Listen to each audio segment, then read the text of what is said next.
Another fairly short, a little bit longer though, 8 slides instead of the 5 that we just did. Talking about structures that belong to the lymphatic system, which is kind of, as I said, a detour away from what we were just talking about with the blood, because the blood is a component of our cardiovascular system, but there's a lot of overlap between our blood and our lymphatic systems, or our blood and our lymphatic system, excuse me. And we'll get into all that here as we roll through.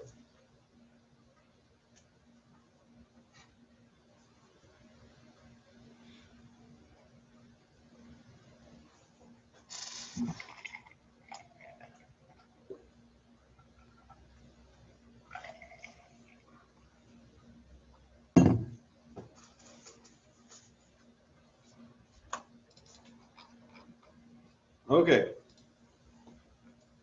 Our lymphatic system consists of a fluid called lymph, kind of similar to blood, but there's obviously some big differences. Vessels called lymphatic vessels that transport our lymph. A number of structures and organs that contain lymphatic tissue, which is tissue that has lymphocytes inside that allows for filtering to take place.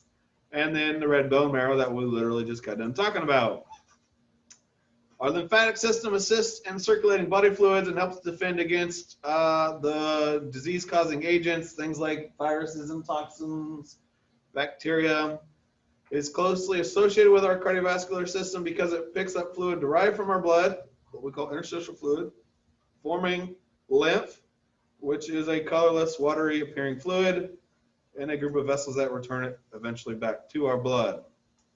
So we talked about in our last lecture, and I will go back to it, that fluid leaves the blood and becomes interstitial fluid, then can go into cells becoming intracellular fluid, then goes back out and becoming interstitial fluid, and then it goes out into our blood.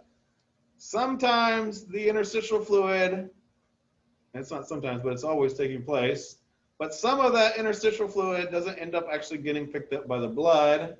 Instead, we end up picking up by our lymphatic capillaries, where it then, instead of becoming blood again, becomes lymph. Now, eventually that lymph gets carried from its point of collection back to 2 places where we end up dumping that lymph back into the blood just above our heart. And I'll get into more of that here in a little bit. So that's why it says, it assists in circulating body fluids, and it forms lymph and eventually returns it back to the blood. Lymphatic tissue is a specialized form of reticular connective tissue containing a large number of lymphocytes, which we just mentioned are the major soldiers of our immune system and are one of our 5 types of white blood cells. So now we've, kind of illustrated why I kind of like to talk about these 2 lecturers really close to one another. There's a lot of similarities and things that we'll talk about. 3 functions of our lymphatic system, or 3 primary functions exist. I've already kind of explained the first one, draining excess interstitial fluid. Lymphatic vessels drain excess interstitial fluid from the tissue spaces, returns it to the blood. While this takes place and that lymph is flowing back towards our heart, we have lots and lots of different lymphatic nodes or lymph nodes throughout our body, which are the biological filters of our body, where we carry out various immune responses. Inside of our lymph nodes are some of those white blood cells that we talked about, especially the lymphocytes and the macrophages that we talked about in the last lecture, that filter out and can destroy those harmful substances, those harmful cells, bacteria, viruses, that kind of stuff. Later in the semester, we'll talk more about this, but we actually pick up our dietary lipids, so the fats that we ingest. When we absorb them in our GI tract, they get picked up by specialized lymphatic capillaries called lacteals, which then allows for the fats to eventually be transported back to the blood. which is kind of unique because when we absorb other things, whether it's water, proteins, carbohydrates, when those travel from the inside of our stomach intestines, they get picked up directly by the blood. For whatever reason, fats and fat-soluble vitamins A, D, E, and K get picked up by our lymphatic system. So it all ends up in the same place, our blood, but in the case of fats and fat-soluble vitamins, we pick it up by our lymphatic system and then have to eventually drain it back into the blood. Now, our lymphatic system supplements and extends our cardiovascular system, but the two systems differ in several ways, and I've got 5 things listed here that I want to talk about. Our lymphatic capillaries are more porous, meaning they have kind of like bigger holes in them than our blood capillaries, so they're able to collect fluids, plasma proteins, and blood cells that have escaped the blood. Lymph only moves in one direction from its point of collection, whether it's down in our fingers or our toes or kind of in our chest. Travels always back towards the heart. Whereas our cardiovascular system has the ability to pump blood away from the heart, that's one direction, and then back to it, that's the other direction. Okay. Speaking of the heart, our heart is the central pumping organ of our cardiovascular system. We do not have a central pumping organ for our lymphatic system. So we use skeletal muscles that kind of are on the sides of our lymphatic vessels, or on the sides of our lymphatic vessels, and that helps kind of like push the lymph forward. And then the expansion and contraction of our lungs, along with contracting smooth muscle fibers in the walls of our lymphatic vessels, helps with returning that lymph back towards the heart against the force of gravity, because gravity affects fluids inside of us just like it affects fluids outside of us. When that lymph is dumped into our bloodstream, it is described as being eliminated because it's no longer lymph anymore. It becomes blood. When we say elimination, it's kind of a misleading term because elimination really kind of more refers to getting it out of the body entirely, which is not the case. We're not dumping lymph out of our body. We're just dumping it back into the cardiovascular system. And then finally, the movement of lymph is much slower in lymphatic vessels than blood when it flows through our blood vessels. We only move about 3 liters of lymph a day, which is still a pretty significant amount. But at rest, like you guys are all in a state of right now, we're pumping like 5 liters of blood per minute. And that number can go up tremendously when our heart beats a lot faster, when we exercise and do things like that. Down here at the bottom, we see a lot of different things labeled, and most of those are various lymphatic organs and tissues, which can be grouped into 2 categories based on their functions. The primaries are going to be our red bone marrow and our thymus, which are the organs or the sites where cells become immunocompetent, which is just a kind of fancy term for the ability of those cells to mount an immune response. Meaning this is where the cells develop. And those cells that I'm really kind of talking about are the T and B cells that we talked about in our last lecture. The T lymphocytes that mature in our thymus, the B lymphocytes that mature in our bone marrow, specifically the red bone marrow, not our yellow bone marrow. Our secondary lymphatic organs and tissues are the sites where most immune responses occur.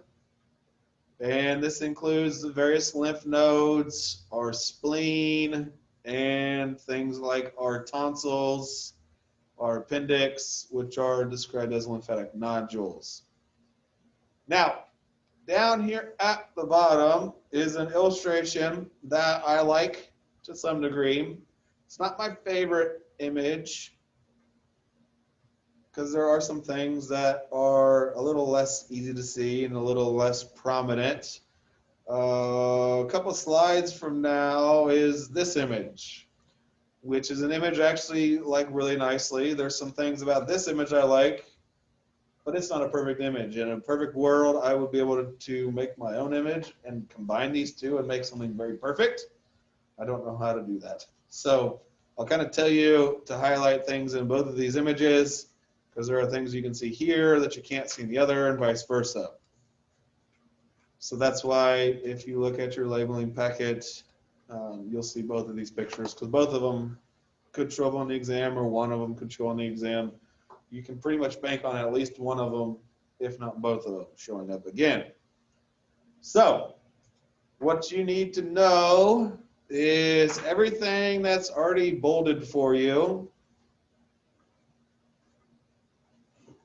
So palatine tonsil, submandibular node, cervical node, right lymphatic duct, the thymus, lymphatic vessel, which really any of these green lines could be a lymphatic vessel in our arm or leg. The thoracic duct, the cisterna chyli, intestinal node. Now it's not bolded and I have no idea why, but highlight the appendix and our red bone marrow. Over on the left side of the body, the thoracic duct, again up there in the upper chest, axillary node, spleen. Now, I really don't like the term aggregated lymphatic follicle. So instead of knowing it that way, write it down as this term here, Peyer's patches. Because that's kind of the term I like better.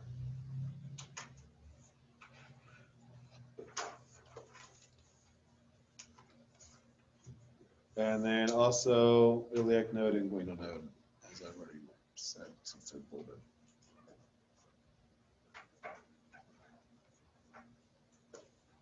Okay, what we're going to do here on this next page is go through the different lymphatic vessels,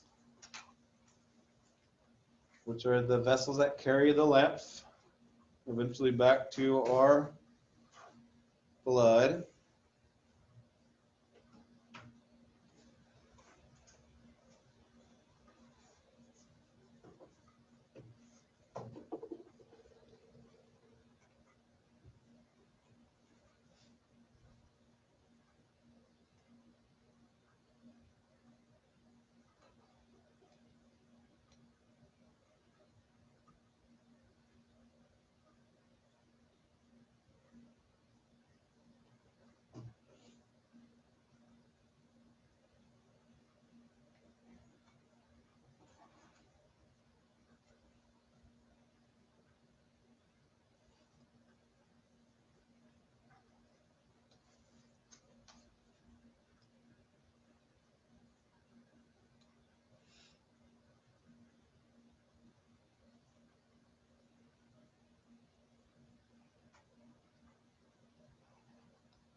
Okay, let's talk about our lymphatic vessels.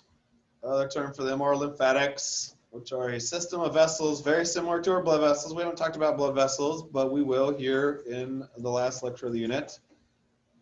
Except, and we talked about this on the previous page, flow only occurs in one direction, towards the heart. Typically, they follow a similar route as arteries and veins, but are absent in places like our central nervous system. So both the brain and spinal cord, our bone marrow, our teeth, and any avascular tissue. What we're going to do is start at the smallest and work our way to the biggest. And that's because the lymphatic capillaries are the ones that first receive lymph, which is not technically lymph at that point. It's interstitial fluid, but once it enters those lymphatic capillaries, it becomes lymph. Lymphatic capillaries are microscopic vessels closely associated with also microscopic blood vessels called blood capillaries. They're a little more unique than blood capillaries in that they have a one-way structure permitting interstitial flow to flow into them but not out, which is not how blood capillaries operate. Blood capillaries allow fluid to flow in and out. Lymphatic capillaries have loosely overlapping endothelial cells, whereas blood capillaries have tightly joined endothelial cells. It's kind of easiest if I just kind of use my hands to explain this. So I'm going to turn off the screen real quick, and then I'll zoom in on myself. Super simple. Using my hands, I can pretend that my hands are the endothelial cells. Endothelial cells are the cells that form the wall of a capillary. In our blood, the cells are joined like this, right next to one another, and those cells are held together by junctions called tight junctions that are fluid tight. For the most part, fluid tight. They do allow water to go through between them. Whereas our lymphatic capillaries, they overlap, like I'm doing with my fingers. And like I just did, the cells can open up and spread apart from one another. Okay. And looking at the figure at the bottom, you'll be able to see that right here. Looking just barely where they overlap, they have the ability to separate from one another, which is going to allow, as you can see, the fluid to flow in from the interstitial space. Okay.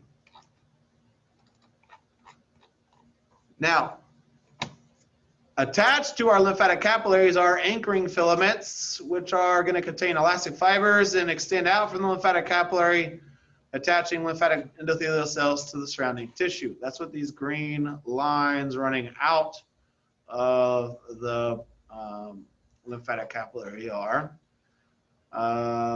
All of this movement of interstitial fluid into the lymphatic capillaries is based on pressure. Okay. Fluids always move down what we call a pressure gradient, which means that they go from high pressure to low pressure. Okay. When fluid pressure increases in the surrounding regions in the interstitial space, the overlapping endothelial cells separate, like I showed you with my hands, allowing fluid to flow into the lymphatic capillary. Those anchoring filaments prevent the endothelial cells from collapsing, keeping the spaces between the cells open. So basically, it's like they kind of pull the cells out, and that's what allows them to open up and allows the lymph to flow, or the interstitial fluid to flow in and become lymph. Okay.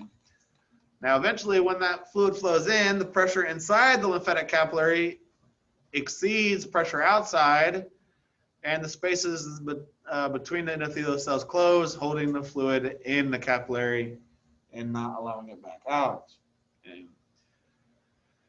Now, there is a special type of lymphatic capillary. We only find them in the what we call villi, which are finger-like projections of cells of our small intestine. And these are the ones that carry our dietary lipids or fats into the lymphatic vessels and eventually back to our blood. We call these vessels lacteals. So those are the ones that pick up the fats and fat-soluble vitamins that I was talking about on the previous page. The presence of these lipids or fats causes lymph that drains from our small intestines to appear more creamy white, and we call this chyle, whereas lymph is typically colorless, looks more just like water. From our lymphatic capillaries, the lymph flows into collecting vessels, which basically just form when multiple lymphatic capillaries merge together. These vessels often travel alongside veins and arteries and empty into lymph nodes. To prevent backflow, they contain valves, and they are also very similarly structured to veins, which we haven't talked about yet, but veins have 3 tunics or layers. So do these guys. We go back to this page where they're labeled here as lymphatic vessels, and the arm and leg, those are pretty much what we're talking about. From collecting vessels, those merge and form larger vessels called lymphatic trunks. And there are 9 total lymphatic trunks in several major parts of the body. The names of them indicate their locations in the parts of the body that they drain. There are 2 jugular trunks, a right and a left, draining lymph coming from our head and our neck. 2 subclavians, draining lymph from our upper limbs. They're found kind of almost in the armpit area. A couple bronchomyocytal trunks, draining lymph from our thoracic walls, lungs, or thoracic wall, lungs, and heart. There's only 1 intestinal trunk, draining lymph from our stomach, intestines, pancreas, spleen, and part of the liver. And then 2 lumbar trunks, draining lymph from our legs, the walls, and viscera of the pelvis, kidneys, adrenal glands, and abdominal wall.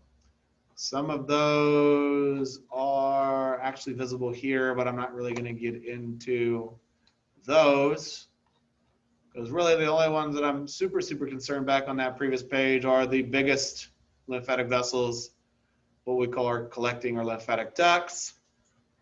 These are the 2 that drain the lymph back into our cardiovascular system.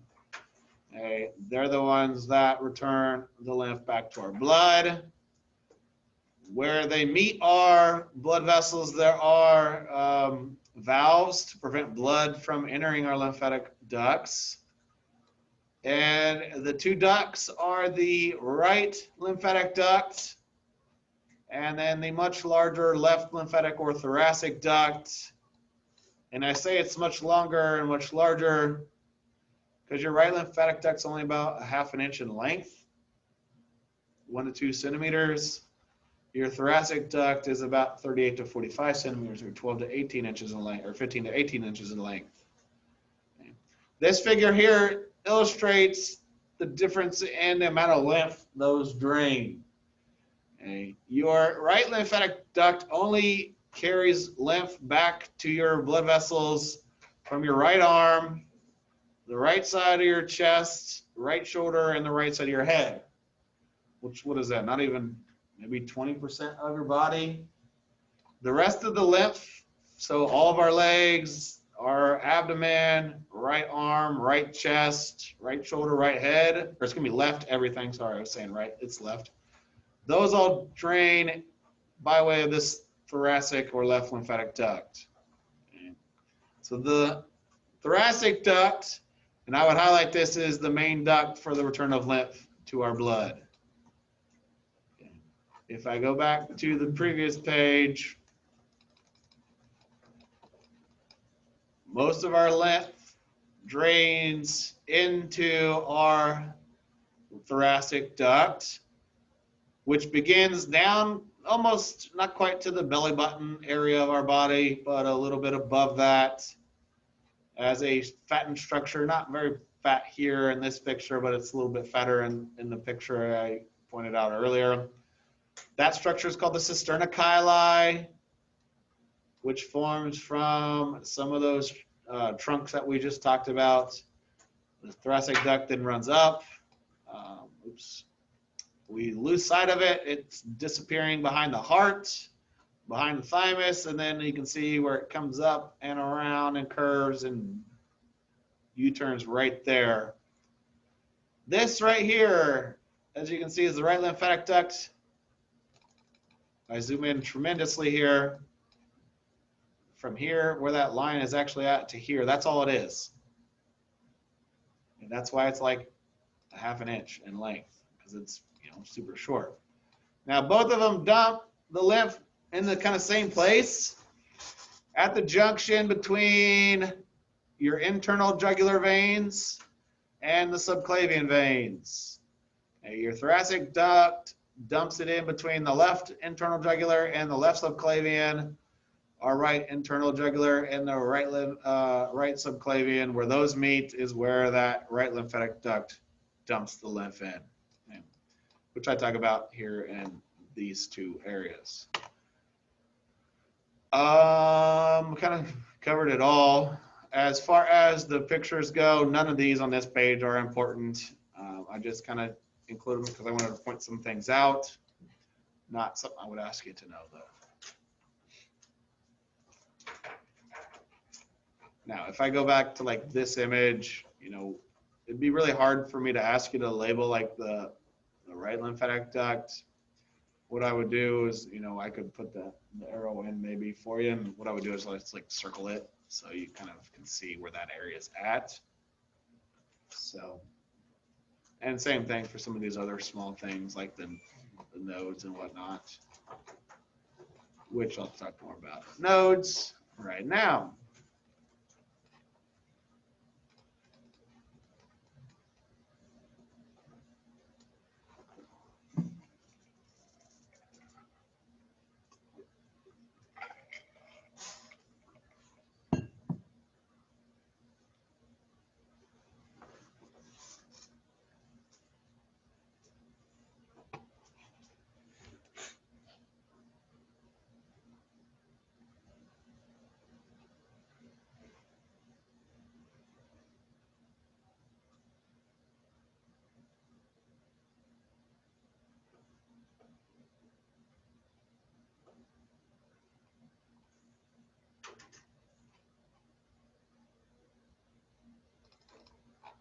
All right, lymph nodes are described as oval-shaped biological filters placed along the path of lymphatic vessels. They're abundant where lymphatic vessels merge, forming trunks, and we find them both superficially, so just really kind of close to the skin, and more deep throughout the body.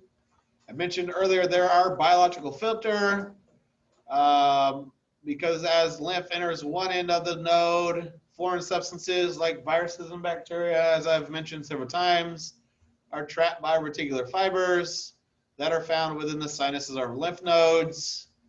And then the macrophages can perform phagocytosis on them. The lymphocytes can destroy them by their various immune responses.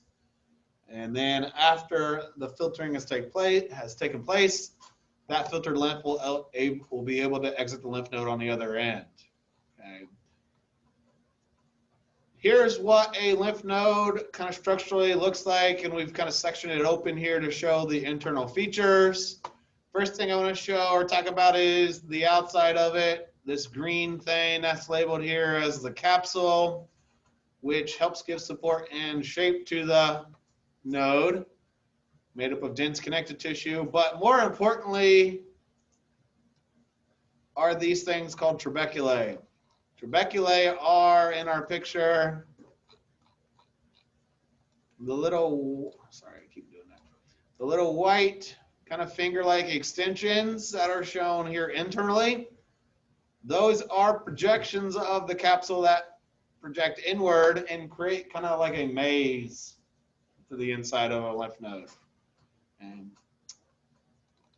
which is cool. So reading through, trabecular extensions of the capsule into the center of the node, forming compartments, provide support and provide a route for blood vessels into the interior of a node. Internal to the capsule is a supporting network of reticular fibers and fibroblasts. I mentioned, and we talked a little bit about reticular fibers back when we talked about tissues. And I always tell students to think of reticular fibers kind of like a spider web, okay, which you can kind of think of a spider web as kind of like has two functions. It supports spiders, and it also traps, bugs and that kind of stuff, so the spider can attack them, right? Well, reticular fibers inside of our nodes, which you can see are labeled here, they're kind of the little thin lines that you see kind of sporadically. They support the different cells. Those can be like our spiders. And they trap the things like the viruses and the bacteria so that our spiders or different macrophages and B cells, T cells can destroy them. Okay. So that's kind of cool. Now the parenchyma is the functioning part of a lymph node. The word parenchyma you'll see here several times here through the rest of the semester. Just refers to like the functioning part of an organ. In this case, the functioning part of a lymph node. It's divided into a superficial cortex and then a deeper medulla. Now there's two parts to the cortex, the outer cortex where you find B cells, inner cortex containing T cells and dendritic cells. We've talked about B cells, B lymphocytes, T lymphocytes. Dendritic cells we haven't talked about. I'm not really going to get into them. The medulla contains B cells, Plasma cells, which we've also mentioned, are the cells that produce antibodies, and macrophages. So a lot of immune functioning cells. Now, I want to talk about how lymph flows through a node. It begins with the flow of lymph into the node by way of what we call afferent lymphatic vessels. Afferent lymphatic vessels are found on this side of our node, the convex side, the rounded side.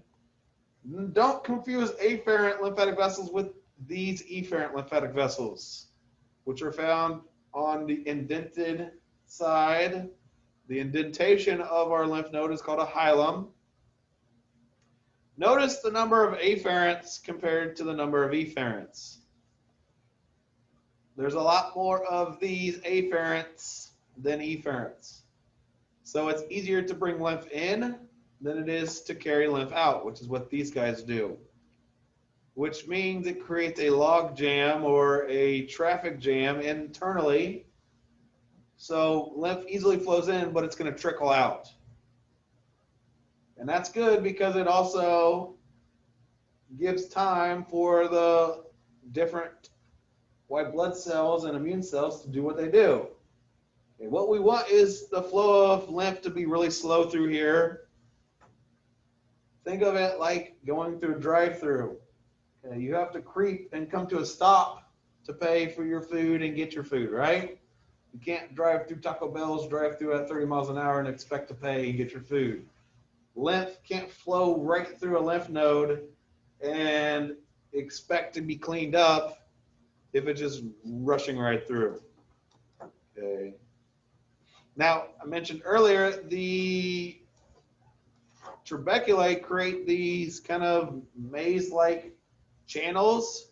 Those are what we call sinuses, which also help slow down the flow of lymph. A series of irregular channels containing branching reticular fibers, lymphocytes, and macrophages.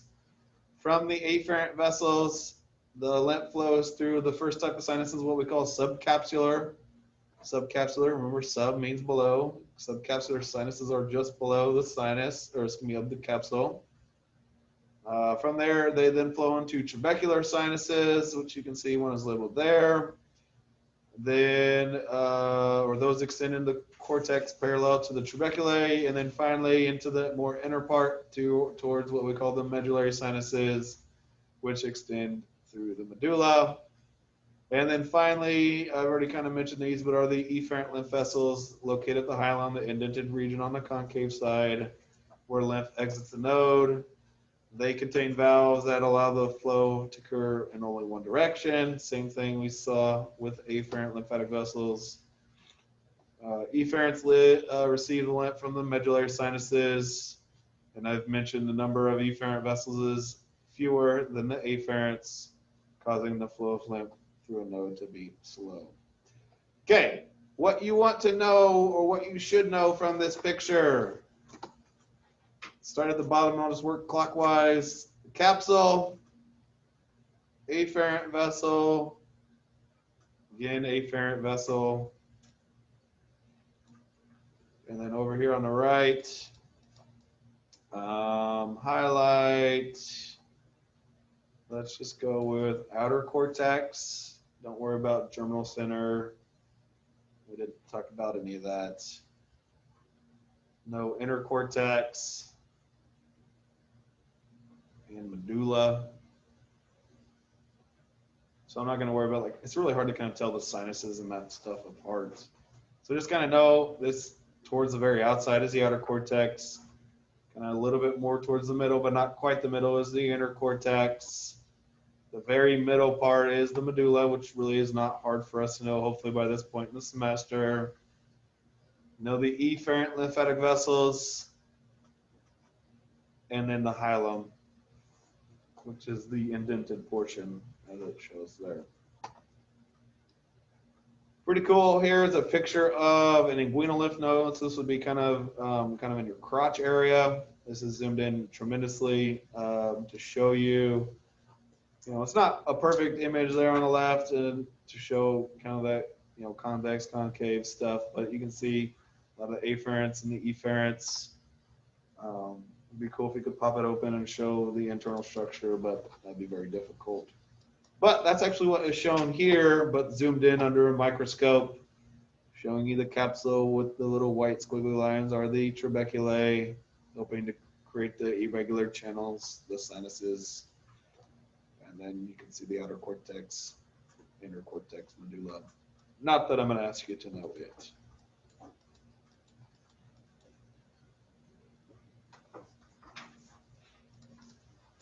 Now, going back to that first page, which I'm not going to do quite yet, you saw several different nodes named and labeled. Let's talk about names of lymph nodes here on this page.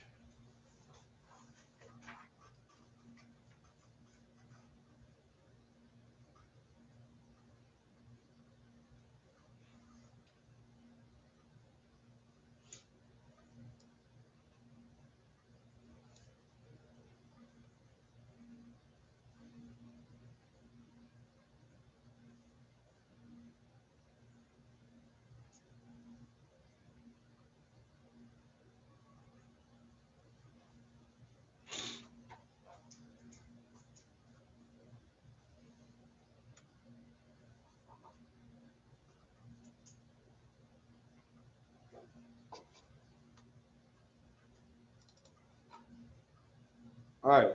The total in our body is about 600 bean-shaped lymph nodes located along our lymphatic vessels. We, as I've mentioned already, find them both superficially and deep, usually occurring in groups. And the bigger groups of them have special names, like the ones in your neck. We call those the cervical lymph nodes, located along the sternocleidomastoid and drain lymph coming from more superior lymph vessels and lymph nodes. Those are the ones a lot of times when you go to the doctor and you're feeling sick, he's going to rub on your neck to feel for, because nodes get kind of inflamed and bigger when you are sick. Not pictured on this page, but on the very first page, I told you the two pictures are not perfect individually, but together, I like them, is a picture of a submandibular node. Submandibular node is found on the floor of the mouth, and lymph from our nose, lips, and teeth drain through it. So, you know, our mandible is our lower jaw, so that's kind of why it's called the submandibular. Superficial cubitals are also known as supratrochlear lymph nodes in our kind of fold of our elbow. Our lymph from the forearm passes via these nodes or passes through these nodes. In our armpit are the axillary lymph nodes, which makes sense because that's our axillary region. They drain lymph coming from our arms, but also kind of the upper shoulder and chest. And then the iliac and inguinal nodes are not labeled in this picture. Well, the iliacs aren't, I guess, but the inguinals are. Iliacs would be kind of more up here. The inguinals are more kind of in the groin area. They drain lymph, you know, from the legs, pelvis, groin, that kind of stuff, as you see there. Okay, as I told you guys, you know, there's a good chance either this image or that first image will show up on the exam. So I want you to highlight some of the same things here in this picture that were highlighted on that first page. I would say everything in this image would be fair game. Trying to think if there's anything I don't want you to worry about. I guess the entrance part, you can just highlight thoracic duct, not so much the entrance. Kind of harder to see the thoracic duct there, whereas it's a lot easier to see it down here. That cisterna is a lot more prominent here, which is nice. Remember, I want you to know Peyer's patches instead of the other term. There's one very important structure that's also not labeled for whatever reason. This thing that looks like a little pigtail. What is that? Appendix. So label that.